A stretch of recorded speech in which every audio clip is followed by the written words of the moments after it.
Dahil nga sa ginawa ni Madam Regina kung saan sa pilit nga pinakulong itong si Madam Yuli.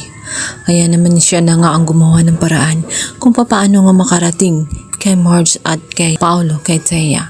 At maladin nga ang katotohanan na matagal nang tinatago ng dalawa. Ang tungkol nga sa pagkatao nga nitong si Ashley. Gumawa ng paraan itong si Yuli. At nakipaglaban nga siya sa mga pulis para lamang makatakas at dali-daling mapuntahan itong si Marge. Sapagkat naawa siya dito, nakita kasi ni Maduli na itong si Marge ang napakabait at bukod tangi babae na nakatira sa mansyon. Nang makita nga nitong si Marge, itong si Yuli ay natakot siya. Lalong-lalo na at ito nga ay nakulong. Hindi niya alam kung anong gagawin nga ni Yuli sa kanya hanggang sa ipinaliwanag ni Yuli at inabot nga sa kanya ang naturang test kung saan ito nga ay magkatugma na talagang anak nga ni Paolo at ni Thea, ito nga si Ashley.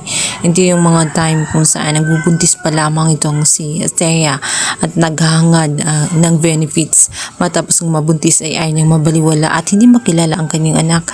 Ngunit pumasok sila sa isang kasunduan dahil pumayag itong si Greg na patirahin nga siya sa mansyon, ngunit sa isang kondisyon, ipaubaya kay Edward ang anak at hindi ipakilala na anak ni Paolo. Kaya naman naghalo ang emosyon na nararamdaman nga nitong si Marge matapos makita ang naturang DNA test na nagtugmang anak nila, itong si Thea at itong si Paolo at itong si Thea. Kaya naman siya ay parang binagsakan ng langit at lupa. Sinaksak ang kanyang dibdib na sa tingin niya ay wala na. Mas higit na masakit sa kanyang natuklasan. Hindi niya makalimutan ang ginawang affair. At ngayon naman isang kasinungalingan na nalantad na nga sa lahat sa loob ng 16 na taon. Ngayon lang niya nalaman na ang anak pala na akala niya ay pamangkin, anak pala ito ni Paolo at magkapatid pala silang dalawa ni Jasmine. Kaya naman si Marge ay galit na galit at agad ngang napasugod. Nagulang tanong na lamang itong si Madam Regina. Matapos ngang hindi mapaliwanag ang galit na nararamdaman nga nitong si Marge pagdating na kay Thea.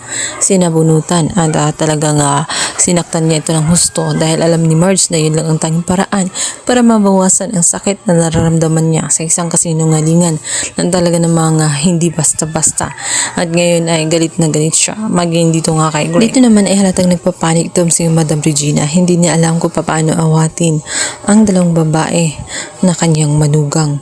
Agad siyang napatanong kay Greg kung maging siya ba ay alam ang katotohanan sa natuklasan kung saan sinabi nga nitong si Marge na matagal na pala siyang niloloko ni Paolo at nitong si Thea dahil pala ang kanilang anak na si Ashley ay anak pala ni Thea at ni Paolo, hindi to anak ni Edward. Ito din pala ang dahilan kung bakit lumayo itong si Edward dahil sa natuklasan din niya. Maging itong si Jasmine ay naglantang sa kanyang natuklasan na kapatid pala niya itong si Ashley.